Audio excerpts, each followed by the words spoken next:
Queridos, nós estamos este ano envolvidos em uma campanha mundial de distribuição do grande conflito. O projeto é um projeto mundial.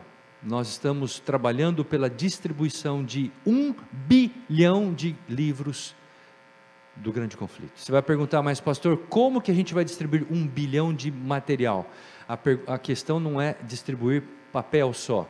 Nós vamos distribuir também muitos livros digitais, mandando para colegas que possam ler no EPUB, no Kindle, no Amazon e ler em PDF.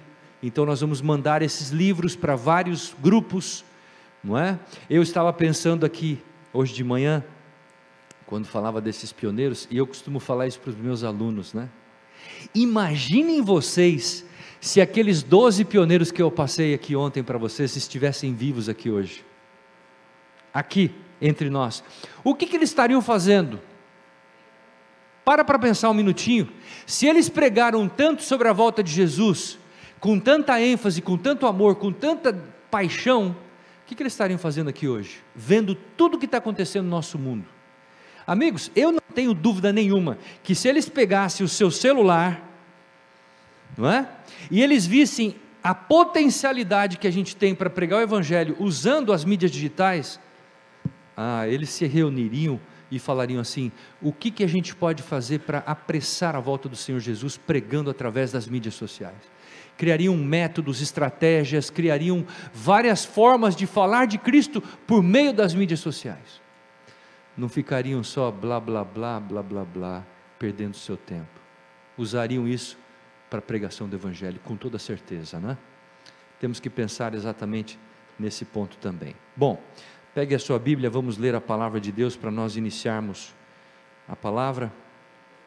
1 Coríntios, capítulo 3.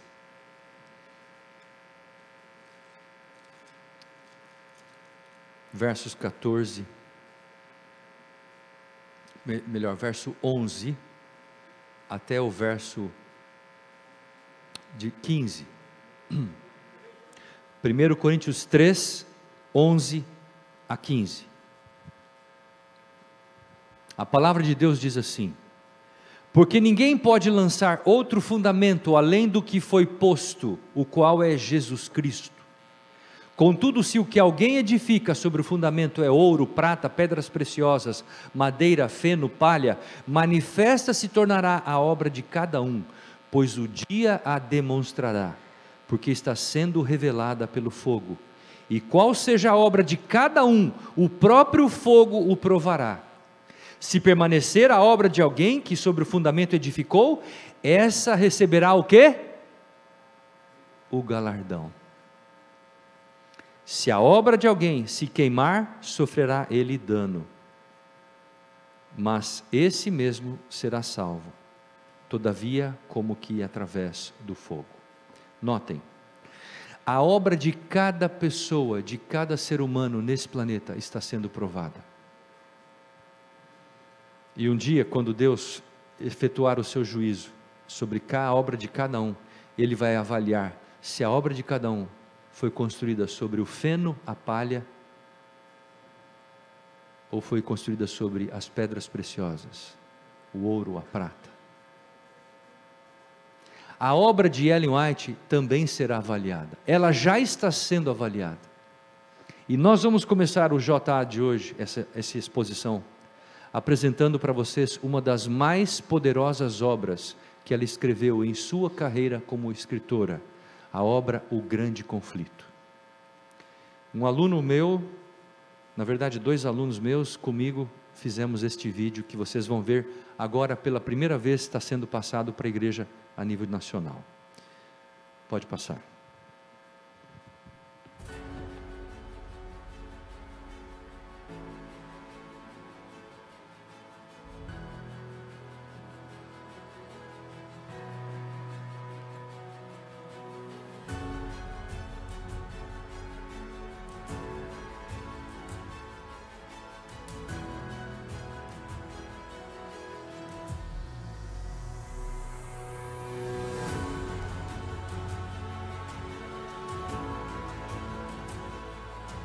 Há um livro que quase custou a vida de Ellen White. E este livro é intitulado hoje O Grande Conflito. Para entendermos melhor isso, precisamos voltar ao ano de 1858, nos arredores da cidade de Bowling Green, no estado de Ohio, América do Norte.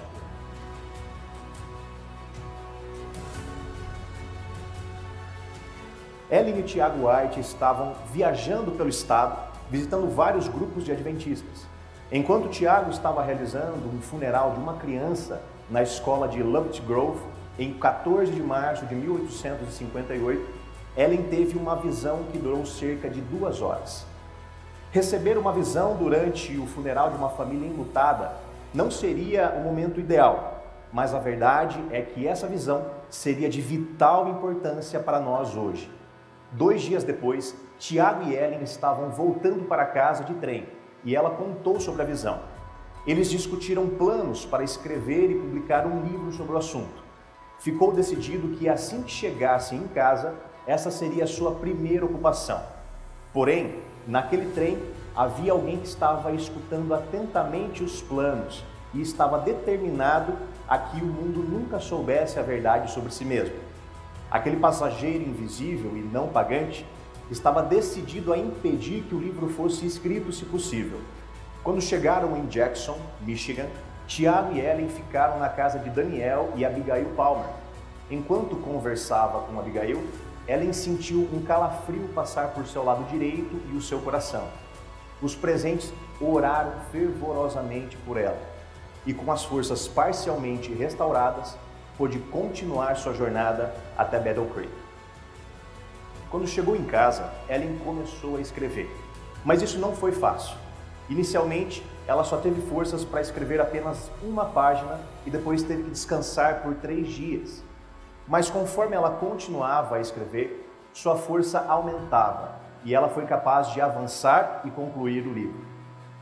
Em junho de 1858, Ellen recebeu alguma luz sobre o que aconteceu na casa de Daniel Palmer e escreveu: "Foi-me mostrado em uma visão que, no ataque em Jackson, Satanás pretendia tirar minha vida a fim de impedir a obra que eu estava prestes a escrever. Mas anjos de Deus foram enviados em meu socorro." O passageiro invisível e não pagante naquele trem não queria que o mundo soubesse que ele havia sido um anjo no céu, que havia caído em pecado e que era a causa da miséria neste mundo. O primeiro relato publicado desta visão seria na edição de 1858 de Spiritual Gifts, volume 1. Mais tarde, ele seria ampliado na série Spirit of Prophecy, volumes 1 a 4. E finalmente no que temos hoje, uma série de 5 partes intitulada O Conflito dos Séculos, na qual o livro O Grande Conflito é o último da série.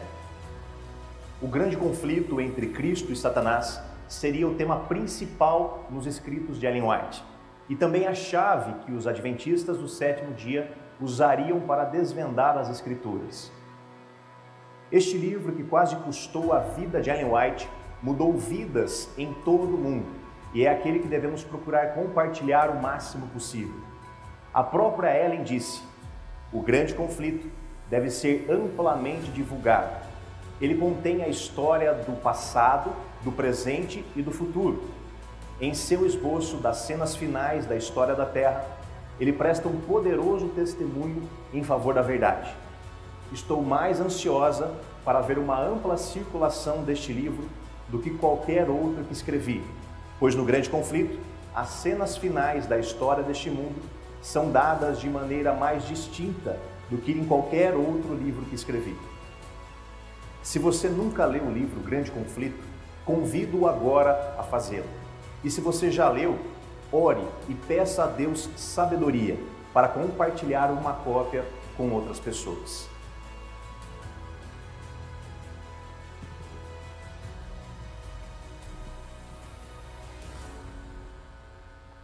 Gostaram ou não? Eu vou deixar de presente esse vídeo com a igreja. Se vocês quiserem usá-lo para outras finalidades, podem fazê-lo como desejarem, tá bom? Muito bem. Vamos então à nossa fala de hoje. O pastor não avisou aqui, mas eu vou avisar aqui para vocês. se houver qualquer pergunta sobre qualquer um dos temas ligados às minhas falas desde sexta-feira, ou qualquer outro assunto ligado à história do Adventismo ou orientação profética, estaremos aqui disponíveis para responder as perguntas após a nossa palestra. Vamos então colocar no tema desta tarde. Há um grupo de pessoas dentro do Adventismo que tem questionado, por onde passamos, às vezes as pessoas perguntam: Pastor Stensel, será que nós precisamos de um novo profeta para o século 21? Será que Ellen White seria a última mensageira pela qual Deus falaria e comunicaria verdades à igreja remanescente? Ou será que Deus poderia suscitar ou chamar um novo profeta, uma nova voz profética? Se a resposta para isso é sim, a pergunta que se faz é: para quê? Com que finalidade Deus poderia chamar um novo profeta para o século 21? Será que Deus não concedeu revelação suficiente para levar e conduzir a sua igreja até o destino final? Será que Deus poderia chamar um novo profeta para trabalhar a questão da unidade da igreja? Será que Deus chamaria um novo profeta para trabalhar a questão da não conformidade com a liderança da igreja? Muitas pessoas podem estar talvez trabalhando paralelamente aos conceitos e determinações da igreja. Será que Deus poderia chamar um novo profeta para trabalhar a questão da teologia da ordenação? Ou para a questão da metodologia de como terminarmos a obra de Deus na terra? Ou a secularização, trabalharmos temas como a secularização, o estilo de vida? Ou a interpretação dos princípios bíblicos? Bom, antes da morte de Ellen White, houve um crescente número de pessoas que manifestaram a sua determinação de serem a nova voz profética. E Ellen White, prevendo a sua morte, ela falava de que sua idade estava avançada e de que a sua vida se terminaria em breve. E eles então começaram a se manifestarem. E era natural nesse contexto que muitas pessoas queriam então perguntar: será que haveria um novo profeta que substituiria Ellen White? Deus falaria outra vez ao seu povo para trazer novas orientações? E é interessante observarmos, amigo, que vários pretendentes se manifestaram. Alguns deles escreveram para ela, outros vieram visitá-la pessoalmente. Alguns consultaram líderes da igreja. Cada um estava confiante de que seria dada uma palavra de aprovação como seu sucessor. Olha que coisa interessante. Pessoas achavam que seriam sucessores de Ellen White. Willie White, seu filho mais novo, um dia afirmou de que 12 ou mais de pessoas se apresentaram de tempos em tempos, alguns alegando que havia chegado a hora de sua mãe Ellen depor o seu trabalho e de que ela os adotasse como os novos profetas da igreja. Outros alegavam que tinham sido escolhidos por Deus para poder então serem sucessor de Ellen White. Não se assustem, mas é a realidade dos fatos. Quem foram essas pessoas que conviveram nesse período? Não é? E eu quero mostrar para vocês aqui rapidamente o número de pessoas que Ellen White teve que conviver, pessoas que nos seus dias se diziam profetas ou profetisas. Aí está a relação delas, pessoas que se diziam profetas. Desde 1845, Ellen White tem convivido com várias e várias pessoas que diziam ser profetas. Nos seus dias ela conviveu. Na verdade, quando ela iniciou o seu ministério profético, haviam cerca de 200 pessoas que se diziam profetas. O ofício de profeta nos dias dela estava em total descrédito. Esse foi um dos motivos pelos quais ela preferiu ser chamada de mensageira do Senhor e não de profetisa. Percebe? Ela preferiu ser chamada de mensageira do Senhor e não de profetisa. Por quê? Porque muitos que se diziam profetas eram falsos profetas. E ela conviveu com todos esses indivíduos. Você vai perguntar, mas pastor, tanta gente se alistou para ser profeta na igreja? É. Inclusive, se você for ao final da lista, em 2017, você vai encontrar uma jovem chamada Deise Escalante, 31 anos, que se dizia profeta, em nossos dias. Você pergunta qual que é a reação da igreja quando alguém se diz profeta? A igreja simplesmente ignora? Não. A igreja chama essa pessoa, conversa com ela, dialoga com ela, ouve, analisa os seus escritos, analisa a sua vida, analisa seu testemunho na sociedade, na igreja, e depois a igreja toma uma posição. E foi o que fizeram com esta jovem Deise Escalante. Outras pessoas também passaram por esse crivo ao longo da história, não é?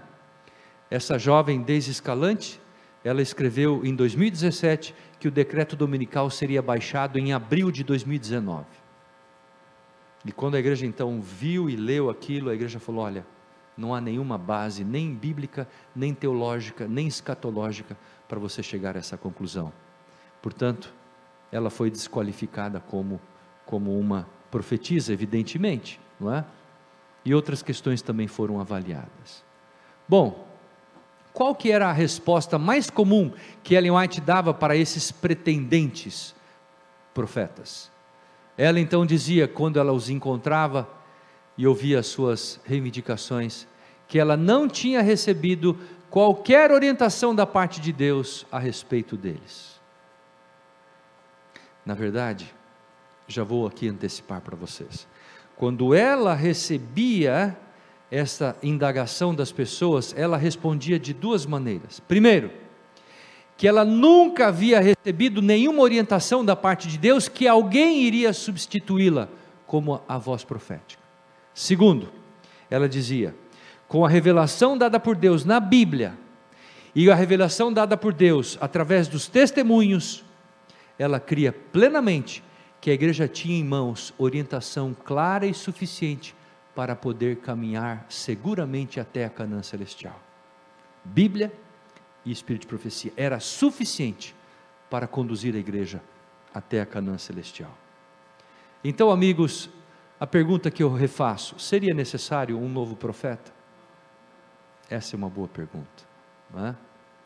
Nunca houve um tempo, disse Deus por meio dela, nunca houve um tempo no qual Deus instruísse mais seriamente o seu povo a respeito de sua vontade e da conduta que este deve ter do que agora. Você já parou para pensar que você sabe mais sobre o livro de Daniel do que o próprio profeta Daniel? Você sabe mais sobre o livro de Apocalipse do que o próprio profeta João? Por quê, pastor?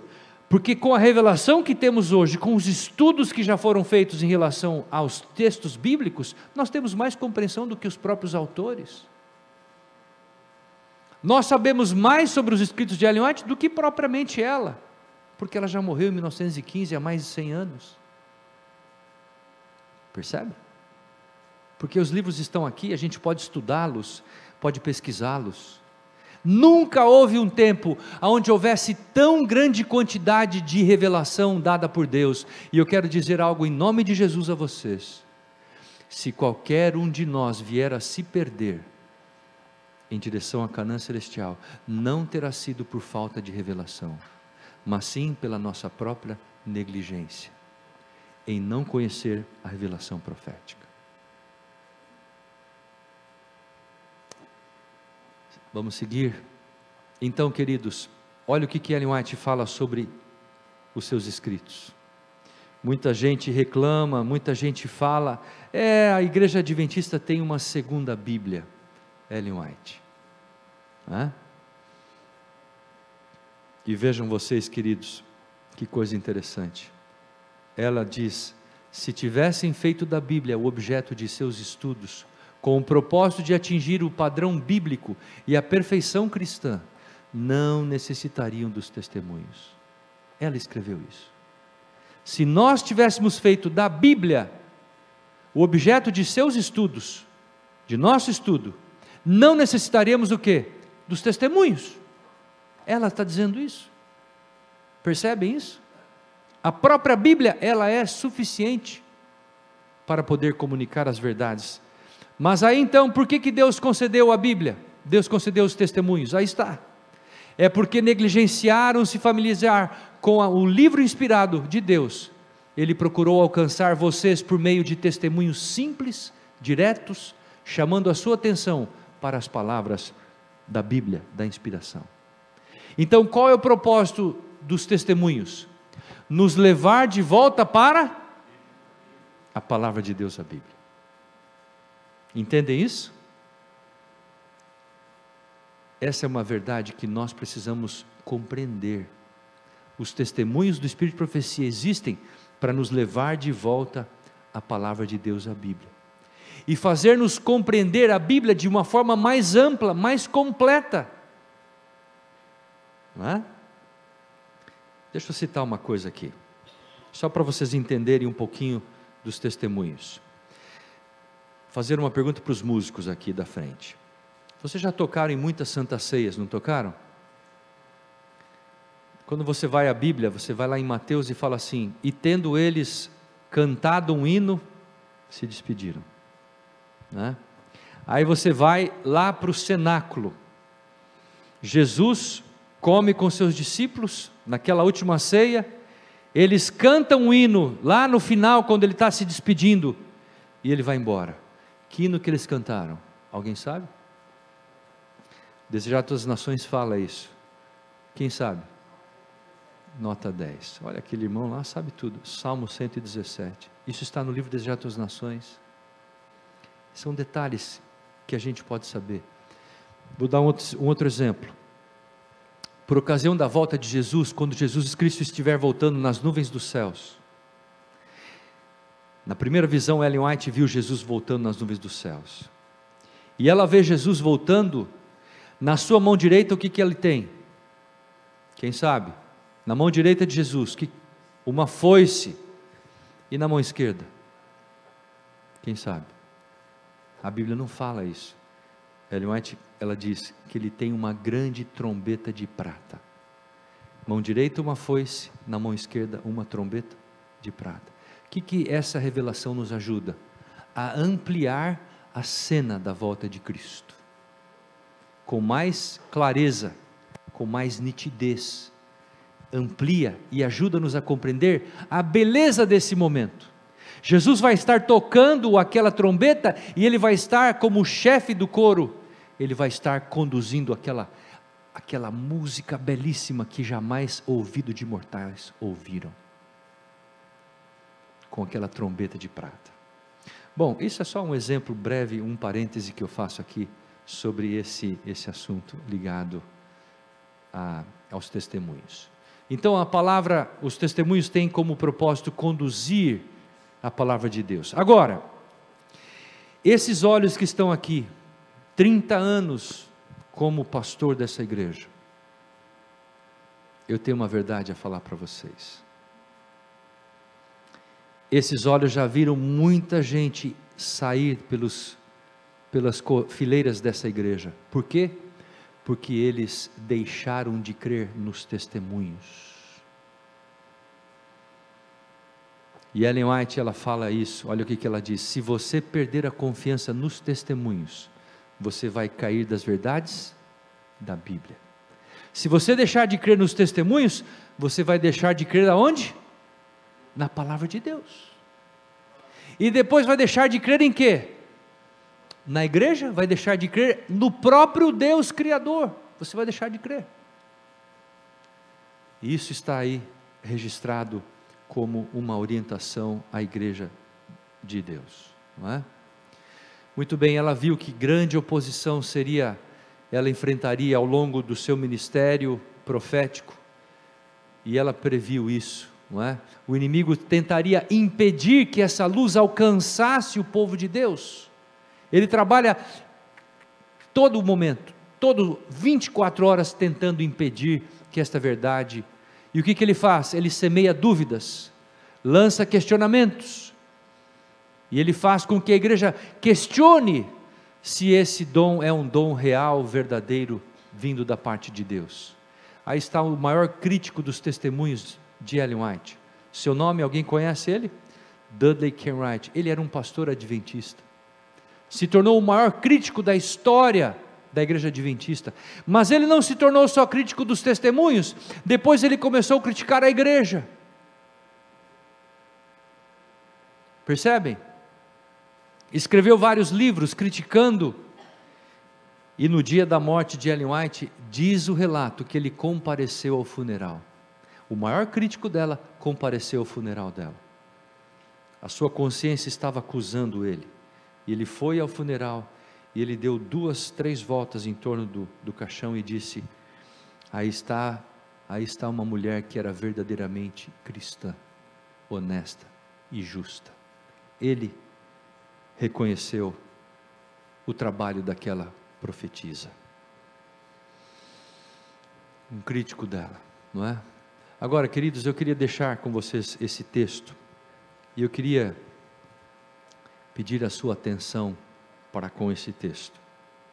Esse texto é um texto chave que eu quero deixar com vocês nesse final de semana.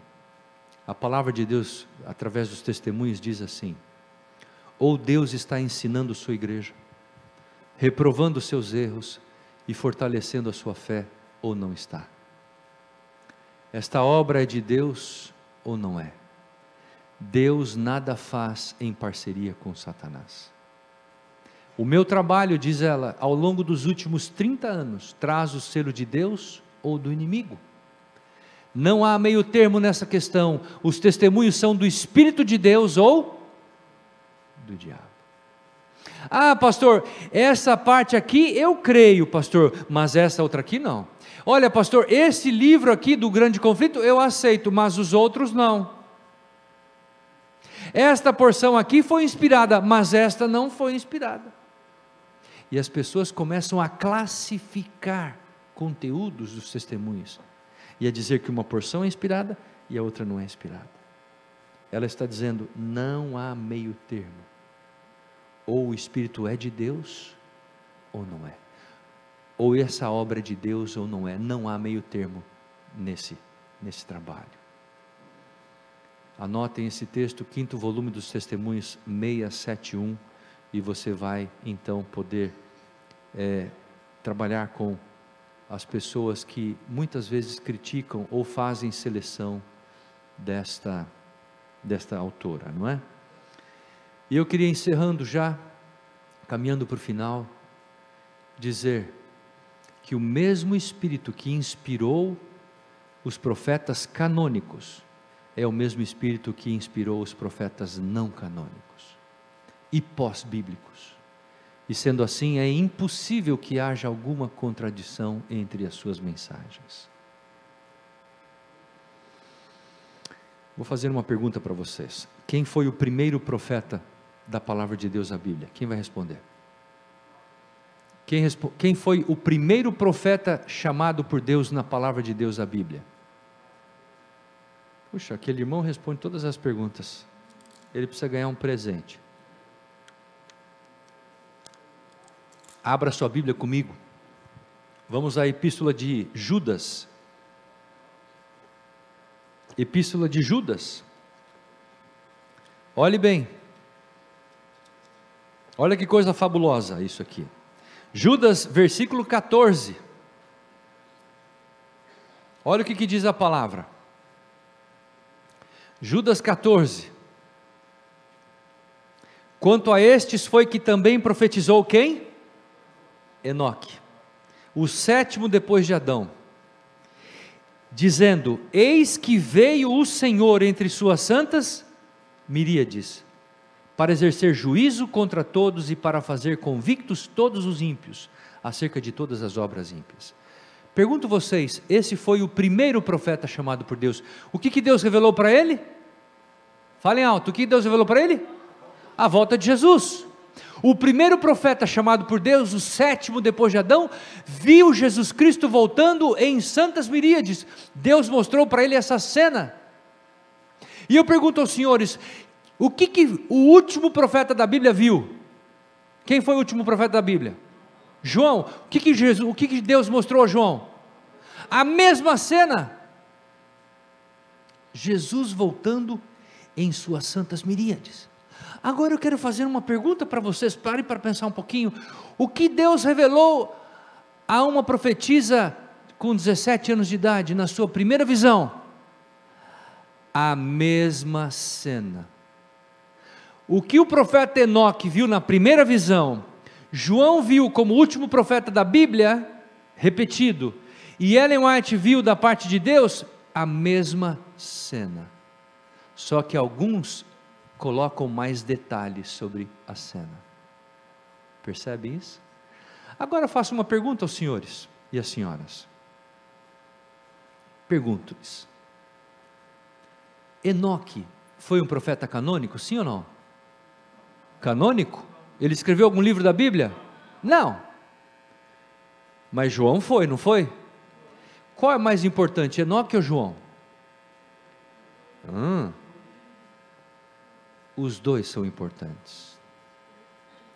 E Ellen White, como sendo uma profetisa pós-canônica, porque ela não é do tempo dos profetas, nem dos personagens da Bíblia, será que ela tem um grau de inferior importância aos profetas canônicos? Ela foi chamada por Deus. Ela foi chamada pelo o mesmo Espírito que inspirou os profetas canônicos, é o mesmo Espírito que inspirou os profetas não canônicos, e os profetas pós-bíblicos, como no caso de Ellen White. Percebem? Por que eu estou falando isso? Se essa é uma realidade, amigos, é impossível que haja alguma contradição entre as suas mensagens, dessas três categorias de profetas. Se o mesmo Espírito que inspirou, é impossível que haja contradições. E aqui, Tiago capítulo 3, versículo 11 e 12, diz assim: acaso pode sair água doce e água amarga da mesma fonte? Meus irmãos, pode uma figueira produzir azeitonas, ou videira figos? Da mesma forma, uma fonte de água salgada não pode produzir água doce. Se o Espírito Santo é quem comunica verdades ao profeta canônico, e ao profeta não canônico, e ao profeta pós-bíblico, a água é a mesma, não sai água salgada e doce da mesma fonte. As verdades serão as mesmas, não há contradição. E agora então, encerrando, amigos, eu queria colocar para vocês algumas questões aqui. Nós temos publicado muitas coisas boas para a igreja. Quantos de vocês conhecem o Bible Plan? Quantos estão fazendo estudo com o Bible Plan? Olha lá, tem uma jovem, tem uma mão aqui. Deus seja louvado. Você vai ampliar o teu conhecimento da palavra de Deus, com certeza. E eu quero incentivá-lo. Tem pessoas de mais de 180 países que estão usando esse aplicativo. 180, inclusive países da janela 1040, China, Iraque e vários países da janela 1040 estão fazendo uso desse aplicativo Bible Plan. E eu quero recomendar a vocês. Queridos, encerrando, poucos meses antes do acidente de Ellen White, 2 pastores vieram visitá-la em Elmshorn. Um deles, pastor Campbell, se dirigiu a ela e disse: irmã White, a senhora não poderá morrer antes da volta de Jesus. Olha a pergunta olha a afirmação que ele faz para ela. E ela então pergunta: por quê? E então ele responde: surgirão falsos profetas, críticos, dissidentes, fanáticos, que vão destruir os testemunhos e causarão divisão na igreja, dizia o pastor. Ellen White, em resposta, deu àquele pastor as seguintes palavras: Pastor Campbell, Deus é perfeitamente capaz de instruir seus servos e cuidar da sua obra com sua infinita sabedoria e propósito. Aquele pastor, não satisfeito com a resposta, voltou a fazer-lhe uma pergunta, dizendo: no caso então do Senhor chamar a senhora para o descanso, outra pessoa seria escolhida para tomar o seu lugar? E então havia ali uma pilha de livros sobre a escrivaninha onde eles estavam, e a Bíblia estava sobre esta pilha de livros. Ela então, olhando para aquela pilha de livros que estava sobre a escrivaninha, ela passou a mão sobre aqueles livros, e ela então disse essas palavras, de que naqueles livros, Bíblia e os testemunhos, estavam ali revelados os conteúdos necessários para conduzir o povo de Deus até o final da sua jornada a Canaã celestial. Não haveria necessidade de nova revelação da parte de Deus. Aqueles livros eram suficientes para conduzir o povo de Deus. Já podemos ouvir os passos de um Deus que se aproxima. Isso foi escrito na revista Review and Herald em 1914. E queridos, nós não podemos ter medo. Não podemos sair daqui desta noite, finalizando esse sábado, com receio. Por quê, pastor? Porque temos Deus ao nosso lado. O Pai está conosco 24 horas por dia. Mas não somente Ele, quem mais está conosco 24 horas por dia? Jesus Cristo está conosco 24 horas por dia. Ele é o nosso sacerdote, Ele é o nosso advogado, é Ele quem intercede diante do trono de Deus. Jesus está conosco 24 horas. Quem mais, pastor? O Espírito Santo está conosco 24 horas ao nosso lado, nos orientando, nos dirigindo, nos guardando, nos iluminando, para compreendermos as verdades bíblicas, para discernirmos o erro da verdade. Mas quem mais está conosco? Anjos poderosos estão conosco, meus queridos. Quem mais? A palavra de Deus está conosco. Quem mais, pastor? Os testemunhos estão conosco, do Espírito de Profecia. Quem mais está conosco? A igreja adventista está conosco. Os irmãos estão conosco. Aqui, esses irmãos estão juntos para poder nos apoiar, nos orientar, nos incentivar, nos animar. Irmãos que estão no mesmo caminho, caminhando em direção a Canaã celestial, e nós temos como propósito ajudar um ao outro até alcançarmos a Canaã celestial pela graça de Deus. E assim, meus queridos, eu pergunto a vocês nesta tarde, Hebreus capítulo 2, verso 3, se Deus está conosco, se o Pai, o Filho, o Espírito Santo, se anjos poderosos estão conosco, se a palavra está conosco, se os testemunhos estão conosco, se a igreja está conosco, eu pergunto, como escaparemos nós, se negligenciarmos tão grande salvação? O que mais Deus poderia fazer para salvar-nos? O que mais Deus poderia fazer? Deus colocou tudo à nossa disposição para nos salvar. Todo o céu está trabalhando pela sua salvação, pela minha salvação, e eu lhes pergunto, o que mais Deus poderia fazer para nos salvar? Deus fez tudo por nós. O que nós estamos fazendo por Ele? Nós conhecemos o mais famoso texto das Escrituras Sagradas, que é João 3,16, porque Deus mundo de tal que deu para que todo não pereça. Pegue a sua Bíblia agora, eu vou apresentar um outro texto para você, não de João 3,16, mas de 1 João 3,16. 1 João 3,16. Se Jesus morreu por você, se Deus amou o mundo de tal maneira que deu o seu Filho por você, para que você pudesse viver, para que você pudesse ter o perdão dos seus pecados, Agora eu faço a você uma outra pergunta. 1 João 3,16, e a palavra de Deus diz assim: nisto conhecemos o amor que Cristo deu a sua vida por nós, e devemos dar o quê? A nossa vida pelos irmãos. Se Deus deu a sua vida por você, se Cristo deu a sua vida por você, o que nós temos que fazer? Dar a nossa vida em prol dos nossos irmãos. Se Deus fez tudo por você, o que você está fazendo por Deus? O que você está fazendo por Ele? Que Deus te abençoe, que Deus te guarde, que Deus te use. Foi uma honra, uma alegria estarmos juntos ao longo deste sábado. Que Deus possa abençoar você na sua caminhada. E se você tiver a honra de um dia estar, se você tiver a oportunidade de um dia estar conosco no Centro White, eu vou recebê-lo com todo carinho ali e fazer um tour com vocês pelo Centro White. Uma alegria, pastor, fique à vontade. Muito obrigado pela companhia, pelo amor, pelo carinho de todos vocês. Foi uma alegria estarmos juntos nesse sábado.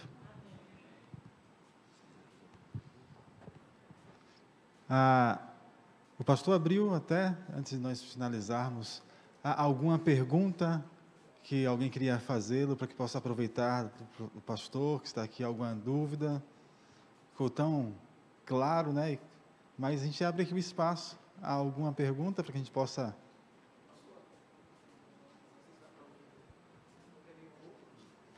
Só um segundo.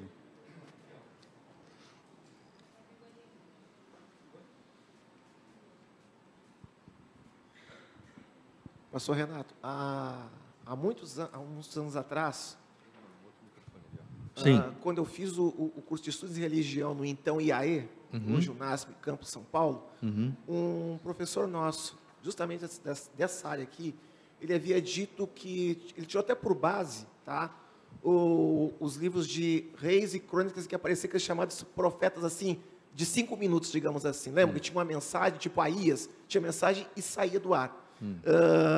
Ele falou, já vou terminar, ele falou para a classe, abro aspas aqui, que pouco antes da volta de Jesus, poderiam surgir esses profetas, no sentido de orientar o povo de Deus durante a perseguição. Isso tem base, não tem? Tem base, sim. Joel capítulo 2, versos 28 a 31. Tem base bíblica. Deus poderá usar, sim, jovens, idosos, que poderão receber visões no período final da história, mas isso ocorrerá, de acordo com o que nós entendemos, muito próximo do período da volta do Senhor Jesus Cristo. Serão visões pontuais que Deus concederá essa categoria de jovens, idosos, receberão sonhos e visões para poder orientar o povo de Deus que está a caminho da terra prometida. Não serão visões no sentido de receber conteúdos, como aconteceu com a Bíblia e os testemunhos, tá? Ok? Ok. Mais alguma pergunta? Excelente. Ninguém tem pergunta? Não, o pessoal Nota aprendeu 10. tudo aí nesses... Vamos orar. Então, pastor Renato, a gente quer agradecer prontamente o seu convite por estar conosco. Aqui nós temos uma singela lembrança, simples, mas de grande coração, para deixar para o senhor possa levar e lembrar do distrito do Meia. A gente está feliz por ter esses momentos tão especiais com vocês. Eu falo com vocês porque teve o pastor Hélio, o pastor Edwin, e agora o senhor veio fechar esses momentos tão especiais, que eu falo que esses momentos traz a gente o despertar de conhecer ainda mais. E quando você vê essas novidades e coisas que antes você não tinha tanto conhecimento, ou até mesmo algumas curiosidades pontuais, você fala, nossa, eu preciso conhecer mais sobre isso, preciso estudar mais a Bíblia, estudar mais os Espíritos de Profecia, e que Deus possa movimentar a igreja a essa compreensão, e obrigado porque Deus usa vocês como homens de talento, para que possa continuar a propagar a mensagem e instruir também a igreja para que possa continuar nessa grande unidade. E eu sei que a igreja quer ver o seu presente. Então, daqui a pouco vamos falar, olha, abre aí. Muito obrigado. Pronto. Espero que seja no número certo, né?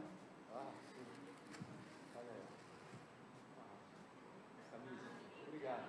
Sempre faz bem, né? Faz.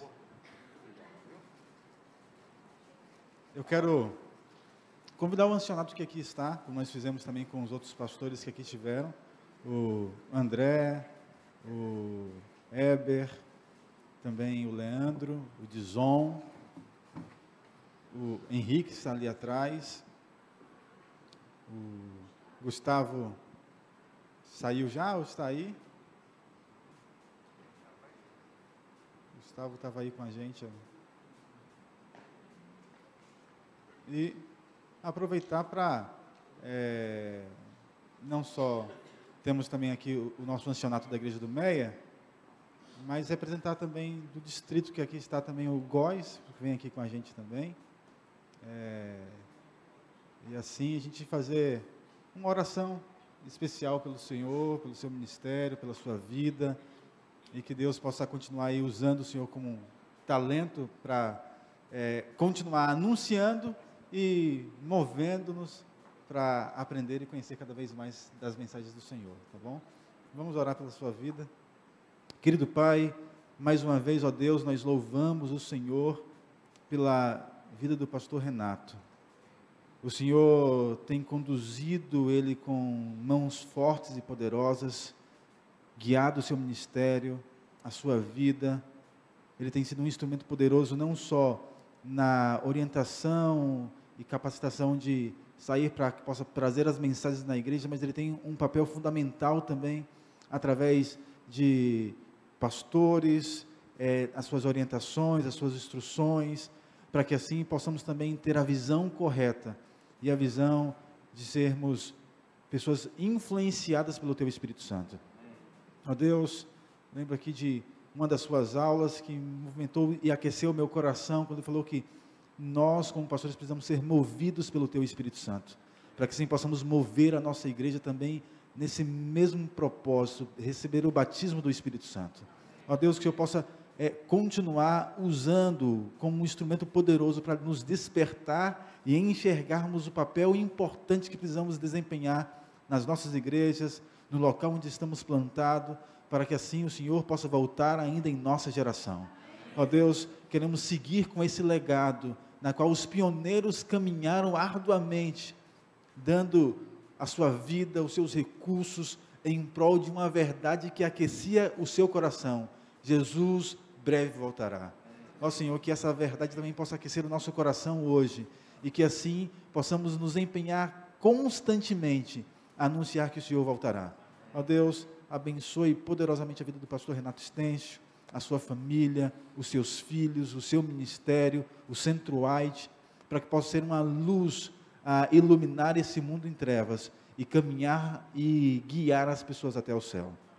Colocamos também a nossa igreja e todos nós nas tuas mãos, crendo na tua intervenção em meio à nossa história, em nome de Jesus. Amém, Amém, Senhor. Amém.